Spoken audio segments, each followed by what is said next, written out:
Eduardo Losowski creció con la música. En su casa, siempre se apreciaban las obras clásicas musicales. De este modo, Eduardo fue desarrollando un gran oído privilegiado y hoy imparte clases de apreciación musical. ¿Pero qué es lo que hay que aprenderle a la música clásica? ¿Cómo se puede aprender a escucharla correctamente? En entrevista para Enlace Judío, Eduardo Losowski responde. Hola Eduardo, ¿cómo estás? Qué gusto me da saludarte. Igualmente, gracias por la entrevista. Eduardo, desde pequeño vienes escuchando música. Tú no es algo que lo tienes ahorita, en este momento, surgió, sino que desde que eras pequeñito con tus padres ya se escuchaba en tu casa muchísima música y música de calidad. Platícame un poquito de tu infancia. Mira, viví con una sola hermana mayor que yo, de dos padres. Mi papá todavía nació en Europa, mi mamá ya nació en México, pero de padres europeos, de Ucrania.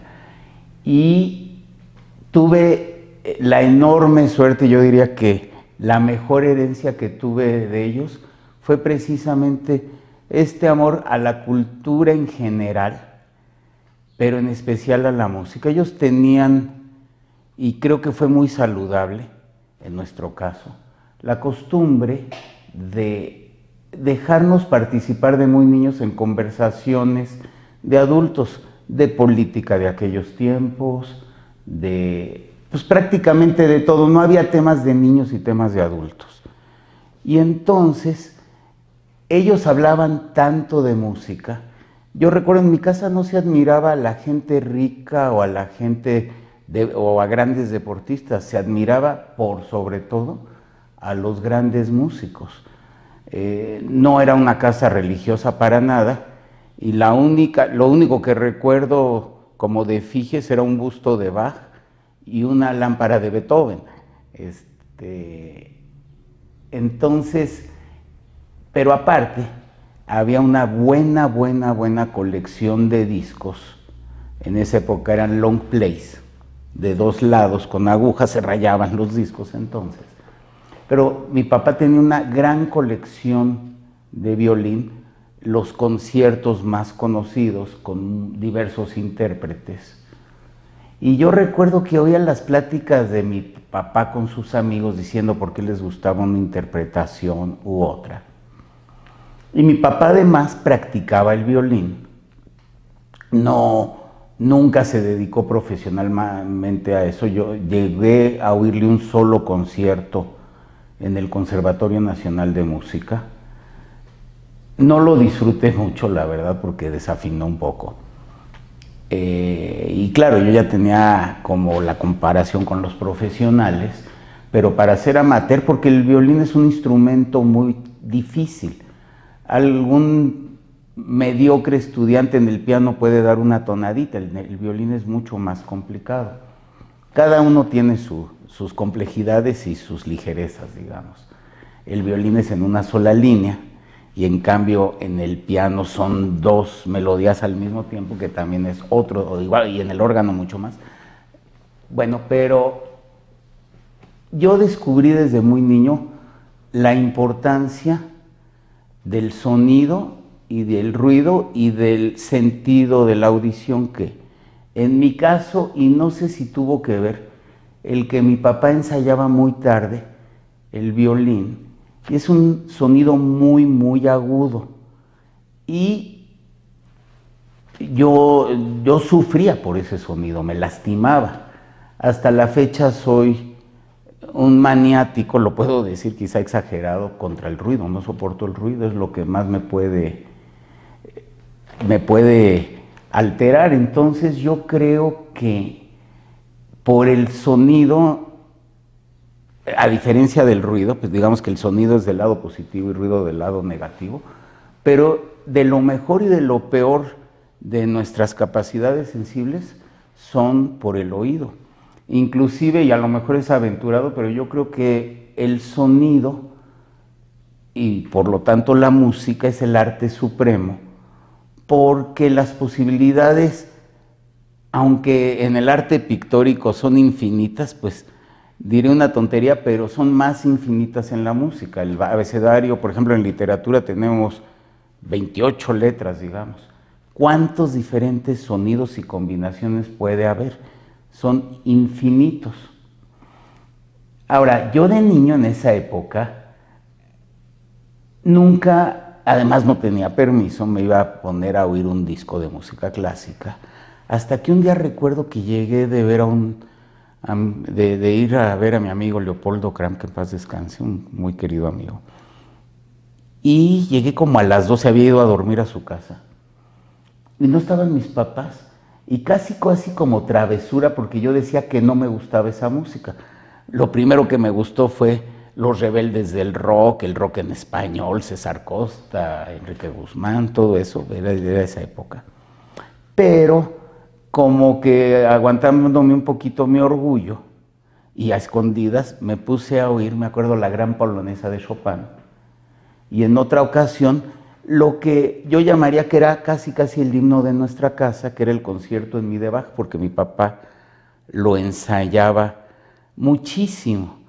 Ahí tengo una anécdota bellísima, que mi papá era, y eso para mí también tuvo que ver mucho en mi desarrollo musical, era amigo, literalmente amigo, al grado de irse a cenar juntos y demás, de un gran violinista polaco que vino a México, Henryk Schering, que tocaba Bach de una manera impresionante, maravillosa. Yo creo que hasta hoy es de los que más me gusta en Bach. Y me platicó mi papá que en una ocasión subió al cuarto, después de una cena con Henryk, se llamaba, y ve en un atril que está la partitura del concierto en mi mayor de Bach. Y le dice: oye, Henryk, no puedo creer que sigas ensayando este concierto si eres el que mejor lo toca en el mundo. Y le dijo Henryk: ¿por qué crees que soy el que mejor lo toca en el mundo? O sea, el estudio de un gran músico, para ser un gran músico, yo creo que además de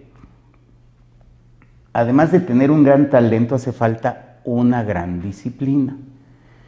Y digamos que allí termina mi niñez, y en la adolescencia, yo creo que por ahí de los 17 años, fui fanático, lo puedo decir, fanático de los Beatles. Era lo que me encantaba en aquella época, digamos a los 16, 17 años. Pero ¿cómo oía yo a los Beatles? Salía un nuevo disco, yo qué sé, Sgt. Pepper o Robert Soul, o si se acuerdan, el álbum blanco. Y oía canción por canción como con mucho cuidado. Las quería como que me quería profundizar, meter más dentro de la música. Y como todo en la vida, yo creo que entre más uno da, más uno recibe. Y me empezó a dar, era yo verdaderamente feliz, lo que hubiera dado en aquella época por conocer a alguno de los Beatles o ir a algún concierto de ellos. Eran verdaderos ídolos, y no solo míos, fue todo un fenómeno mundial, pero nunca tuve la oportunidad de verlos.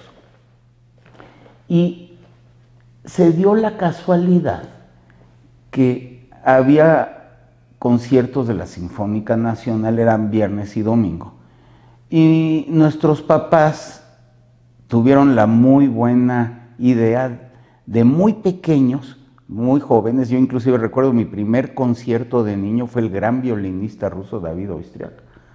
Y me acuerdo que me emocioné tanto cuando empezó a tocar Brahms, que puse las manos así en las piernas y traía yo pantalón corto. Todavía usaba yo pantalón corto, imagínense, en esa época.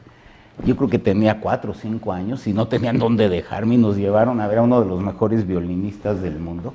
Pero en mi casa ya el ambiente de que venía un artista de esos, o luego vino Claudio Arrabal, el gran pianista chileno, y era verdaderamente otro ambiente en mi casa. Me imagino que es el ambiente que hay en mi casa cuando hay un mundial de fútbol también, por ejemplo, que está uno como en una fiesta constante, pero desde que ya viene y luego ir al concierto y las críticas, y además me llevaban hasta el camerino. Entonces fue cuando me di cuenta.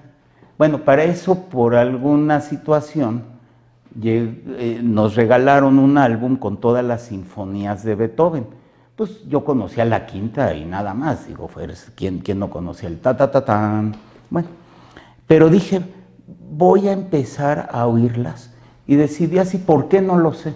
Pero así es como me volví como autodidacta. Dije, voy a ponerla toda una semana. Antes era yo muy, lo sigo siendo, pues sí, yo creo que la palabra es disciplinado. Entonces, acababa de estudiar las materias del día siguiente y como tarea, pero una tarea muy placentera, decía, toda esta semana oigo la primera sinfonía.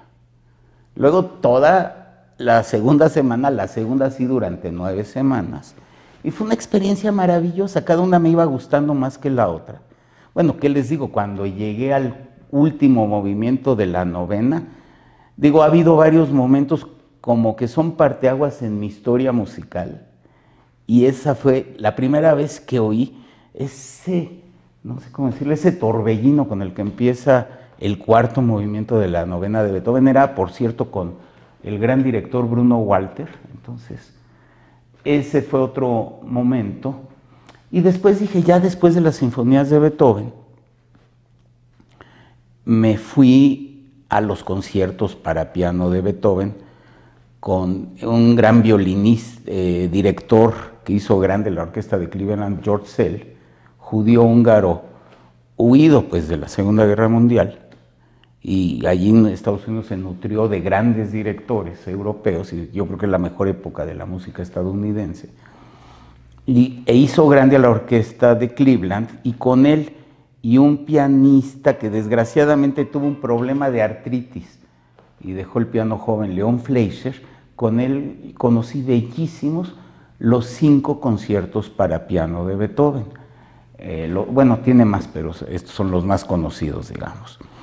Entonces, con eso termina mi historia de la niñez musical. Y hoy en día te dedicas a dar clases. Sí. ¿Qué puede encontrar un alumno que se inscribe en tus clases? ¿En qué consiste? Yo digo que yo doy mi clase no desde el gran conocimiento, sino desde la ignorancia. Quizá cuando uno no es especialista de algo, tiene una mirada un poco más objetiva. Porque creo que si nos vamos... Bueno, para esto yo tuve que ahora... me da mucho gusto que ahora ella es mi alumna en la clase de música, pero fue mi maestra Rita Larraqui en apreciación de arte plástico. Y más que el arte plástico en sí, lo que me enseñó Rita fue encontrar el sentido en el arte. Una cosa es lo que aparenta, pero el sentido, que es el verdadero momento de lo que se llama la catarsis artística, ese es el chiste. Y claro que es bastante difícil de expresar en palabras los sentidos, pero es lo que trato de dar en la clase y lo que espero y me parece, claro que no tengo la seguridad, pero lo lógico sería que sí, que pues quizá me han venido siguiendo 10, 15 personas desde hace 10 años y ahora en internet más o menos tengo un auditorio, mi círculo social no es tan grande realmente, de 30 más o menos. Y yo creo que sí, lo que logro es darles ese momento en donde el arte es más que entretenimiento. Son emociones que pueden ser poderosísimas, nos puede transportar a otro mundo. Yo decía el filósofo Nietzsche, y así empecé mi primera clase, la vida sin música sería un error. Yo no sé si estoy 100% de acuerdo, yo creo que también sin música sería muy interesante la vida, pero de que la mejora, si la mejora, y el mensaje que trato de decir es, no hay que ser expertos, ni importan, ni son concursos de quién sabe más, ni luego me dicen, es que no sé poco. Trato de darlas sin ninguna tarea, o sea, no les dejo tarea. No hay que saber nada para entrar a la clase. Lo único, quizá lo que hay que rechazar es estar dispuesto a dedicar un poco de concentración. Nuestras mentes vuelan mucho de un lado al otro, entonces que haya concentración y que se metan y que no se oiga, que se escuche la música y escuchando la música fácilmente van a notar la maravilla de la retribución, y yo les trato de iluminar ese canal, digamos. Eso es lo que yo busco en la clase, básicamente, y creo, modestia aparte, que sí lo logro en ocasiones. Es muy bueno lo que dices, porque hay muchas personas que creen que, híjole, yo no sé nada de música, ¿qué voy a hacer en una clase de apreciación musical? Así que qué bueno que invites a todos. Quisiera que me des tu correo electrónico, por favor, para quien esté interesado en entrar a tus clases. Bueno, ya por último les diría yo, quítense el prejuicio de que es para gente culta, para gente aristócrata o demás. Es para todos, y les pido que prueben, no necesariamente conmigo evidentemente, pero que se metan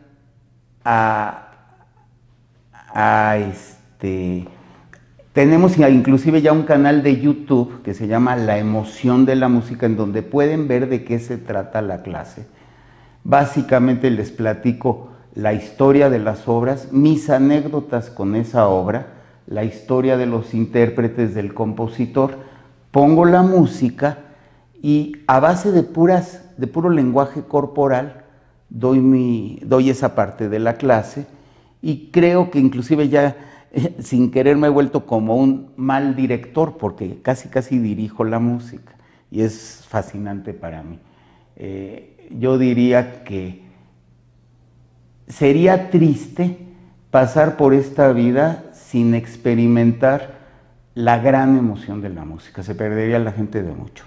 Tenemos ya un canal de YouTube que se llama precisamente La Emoción de la Música. Estamos trabajando en hacerlo más fácil, más accesible, que inclusive, como en la clase a veces doy 2 o 3 obras, que ustedes puedan poner la obra específica. Yo quiero oír la clase porque van a tocar la quinta de Schubert. Entonces busco quinta de Schubert y yo doy la clase.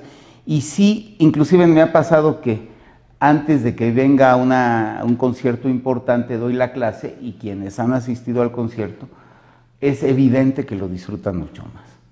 Dime tu correo electrónico, Eduardo. Es Grupo Profesionales, es muy fácil, Grupo Profesionales, puras minúsculas, otra vez grupoprofesionales.com. Maravilloso, para quien te quiera encontrar. Así es. Eduardo, finalmente terminemos con esta pregunta. ¿Qué es para ti la música?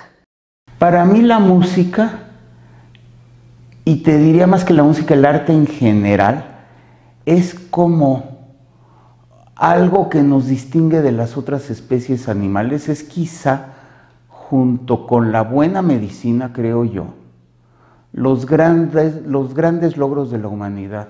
Si el mundo desapareciera, yo rescataría la música sin duda, como una de las grandes herencias de toda la historia humana. Así de importante. ¿Qué tenemos que aprender de la música? Las nuevas generaciones que a lo mejor estamos dejando atrás la música clásica y sí, cada vez estamos más lejos de ella. ¿Por qué tenemos que regresar a escuchar esta música? Porque nos va a enriquecer muchísimo. Cuando les pongo una obra, o cuando yo mismo hoy en día, porque el repertorio es infinito, encuentro una obra nueva, me puede dar más gusto que ganar dinero, porque me hago más rico, la puedo oír las veces que yo quiera. Además, hoy en día es tan fácil encontrarlo. O sea, hay tantas facilidades técnicas que no hubo en mi época. En YouTube encuentran lo que quieran. Dense la oportunidad. Ahora, el gran enemigo de la música es el ruido. Entonces, les recomiendo, concéntrense. A mí me ha dado muy buen resultado cerrar los ojos. Creo que se escucha mejor. Y si lo oyen con unos audífonos sin ruido exterior y se logran meter, les va a dar mucho a cambio. Les recomiendo a todos que hagan esa prueba.